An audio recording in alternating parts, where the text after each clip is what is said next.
The Mazda MX-5 is one of my favorite vehicles. Every single time I drive it, I have a smile on my face. And I used to own an NA Miata before I had kids. And then, we know what happens that once you have kids, sometimes you have to get rid of the toys along the way. Many of you have been asking what is going on with the Miata? Why have we had this current generation for so long? What can we expect? Is the next one going to be an EV? Well, guys, I'm about ready to not only lay all of your worries down, but I'm here to amp up and hype you guys with this news coming out of Road and Track. If you guys are big fans of the Miata, make sure you guys, well, one, subscribed, two, smash the heck out of the like button. Anytime I hear Miata news, and I believe it's substantial here because Road and Track, their journalist Mike Duff sat down with many executives in Japan with Mazda. Masahiro Moro, their CEO, was there with them. Guys, this is huge news. And this is the first time probably that we have concrete evidence of what kind of engine, what the vehicle's philosophy still is going to be going forward. Guys, grab your snacks and drinks, buckle in. Let's hop into our Miata. Miata fans will be pleased to learn that the detailed thought has already been given to the 5th generation variant. Well, we could call it the NE, the NF. I mean, the NE wasn't that technically the Fiata.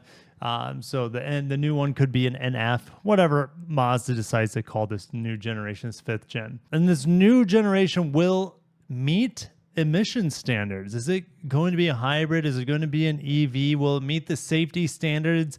That to me is the hard one. How do you make a car that's this small and this light passing safety regulations? They're saying that even though it's Mazda's lowest volume seller, if you don't count maybe like the MX-30 EV that was discontinued, it remains one of the best-selling sports cars of all time, of course. They've sold over 1 million since 1989. Umeshita is their new CTO over at Mazda, and he says, what defines the MX-5? He's been around, guys. He's been around since 1988. He's been around since the inception of the Miata. He said the most important thing that it is lightweight, and the second most important thing is that it is lightweight. So that rules out absolutely battery electric EV Miata. It's out the window. We're not going to see one until you have like a solid state battery situation and very light motors. He's like, that is the key. The future of the MX-5, it must be light. Another Mazda exec, Nakayama-san, says, when I started designing this 4th generation, there was a request from the United States to make the car bigger and to increase the power of the vehicle. Oh man, I want to slap the dealers or whoever was saying that this vehicle needs to get more powerful and needs to get bigger. The vehicle does not need to get bigger. Now, you might be saying, Kirk, I can't fit in the Miata. I want the Miata. I want it to get bigger. I want a turbo on it. That's great. You can turbo it in the aftermarket if you want. Put a supercharger. That's an option. Okay. But that's going to increase the cost. Now, I understand you not being able to fit in it. All right. That stinks because the Miata is such a unique experience. Now, could they make it bigger while making it lighter? All right. Lightweight is everything, not necessarily the dimensions. That's a possibility, but they do not want to change the formula whatsoever. All right. I don't want them to change the formula whatsoever. He said to those dealers and other people saying they want a bigger, fatter, heavier, more powerful vehicle. He's like, do you really want a Harley Davidson? That's not what I want to see either. When we have to select an alternative out of the two, there's a simple principle to make the selection, says Nakayama. We tend to select the ones whose parts are less expensive. We'll go figure. You got to make cars more affordable.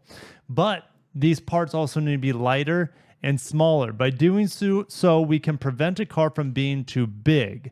When we consider the next generation MX-5, we are considering making it less than 1 ton in weight and less than 4 meters in length. So that's less than 2,200 pounds. The current one is a little over 2,300 pounds. So we're going to have more than likely a lighter 5th generation MX-5. Hallelujah. And 157 inches long. Currently it's 154. So if they make it 157 inches long, that being the cutoff to 4 meters, maybe they can give you guys a little bit more leg space. so some people can fit in this vehicle. I don't want them to raise the roof though, and that might rule out some people with really tall torsos. Oh yeah, it's, they'll figure it out, but more than likely it's not going to be more accommodating to bigger people. And the car, since it won't be any heavier, they're saying they will use natural aspiration. There will be no turbos. The current power to weight ratio is enough, says Umeshida-san. We do not think we need more power for the car because we can fully utilize and enjoy the capability and capacity of the engine already. So my answer is that we are not planning to add more power to the car. Basically, this is a concept that keeps the car very unique. I agree. And you guys can always tune it to have more power or modify it to have more power if you want that. But lightweight and the power to weight ratio that it currently has makes the MX-5 supremely enjoyable from my perspective. All right, the new engine will be one of the forthcoming Skyactiv Z power plants. And we thought, like, man, Mazda's been saying with his new Skyactiv G, they'll be able to reduce the number of variations of engines. And this is what's happening. We're not going to have a 2-liter on the Mazda MX-5 in E-Miata, and we're going to have a 2.5-liter. Check this out. So it can pass LEV 4, Euro 7, all these extremely high emissions regulations. This engine is going to be running on a Lambda 1 combustion cycle using ultra accurate metering to deliver the optimal stoichiometric fuel-air mixture throughout the rev range. And if we go to Lambda 1, then power will go down. However, that would be power per displacement, because they are going to keep similar power. Fuel economy will go up, but the engine's going to be 2.5 liters, so it's gaining 25% engine volume. It's going to have better efficiency and similar power to what we have now. All right, so we're around, 180 horsepower? Is 181 horsepower? Yes, 181 horsepower. Now, when I think a bigger engine, I think more weight. So they're going to have to cut weight in other places. Even more impressive is Umeshida's determination that Mazda will continue to combine the engine with a manual gearbox. Praise the gods of Mount Fuji. Another thing made harder by Lightning emission standards. The manual transmission has the direct feeling, the sense of Jinba Itai. Mazda uses that a lot with the horse and rider relationship, and that's very, very accurate to what it feels like driving an MX-5. Umeshida says that consideration has been given to the Miata EV, but it is clearly not his favorite option. If all internal combustion engines were banned, then we would have no choice. And of course, our engineering team is studying both ways, BEV and ICE Miata. But whatever we do, the ICE one is lighter, and lightweight is the most important thing for them when it comes to the MX-5. Guys, we're going to see the biggest engine we've ever seen in an MX-5, a 2.5-liter 4-cylinder running on some crazy efficient combustion cycles. It's going to be very efficient. And that's the thing. The MX-5 already is very efficient. People aren't buying this for like a commuter, even though it would make a great commuter. But, if you really baby it, you can get close to 40 miles per gallon. I want to say in Colorado when I drove it, I think I got over 40 miles per gallon, which doesn't make sense because of the elevation. But the computer may have been off a little bit because I didn't fill it up to test it. Anyways, we're going to have a lightweight MX-5 with a bigger engine with similar horsepower to what we have now. Maybe we get more. Maybe we get to 200 horsepower of this 2.5 liter, but I doubt it because they're saying that the power goes down to the 2.5 liter. Currently, the 2.5 liter that we see in like the CX-5, I think it has 191 horsepower 191, 187, somewhere in there. And then the turbo version can go up to 256. And maybe the MX-5 is rated on premium fuel, and that gives it an edge in terms of performance. So let me know what you guys think about the MX-5 5th generation. Big engine, lightweight. They're not messing with the formula. Manual transmission. It's going to be really, really impressive, I think. I hope it looks a little bit like the iconic SP concept, but we know that vehicle will have a rotary engine hybrid more than likely. All right, so is there room in Mazda's lineup for 2 coupes?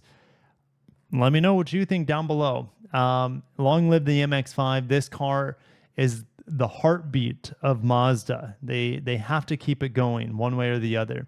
One day, probably when I have one foot in my grave, there'll be an EV Miata out there. unless it is as light or as close to as light as this model that we currently have and the next gen model, I don't know if I would be interested in it.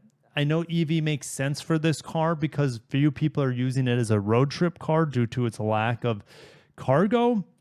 But the MX-5 it does make for a great EV because you don't need a ton of range, and you could put a lightweight battery in here. If you put a lightweight solid state battery, and let's say you have 152 miles of 200 miles of range is all you need. You don't need more than that because then the vehicle gets too porky. And in fact, how much battery can it really stuff between this tiny wheelbase anyways? So I'm saying, maybe put like a 50, 60 kilowatt hour battery in here. You probably would be getting 5 miles per kilowatt hour. 5 times 60, 30 miles, that's 300 miles of range. Be very, very efficient. Now they could also put in all-wheel drive dual motor. I would rather have dual motor rear wheel drive with better torque vectoring, true torque vectoring, and an EV Miata. But guys, that's not what the reality is anytime soon, and I'm happy about that. I'll see you in the comments. Long live the MX-5 and affordable and fun to drive little roadster coming out of Japan. Thank you for watching. Have a great day. Stay tuned on the channel. Peace.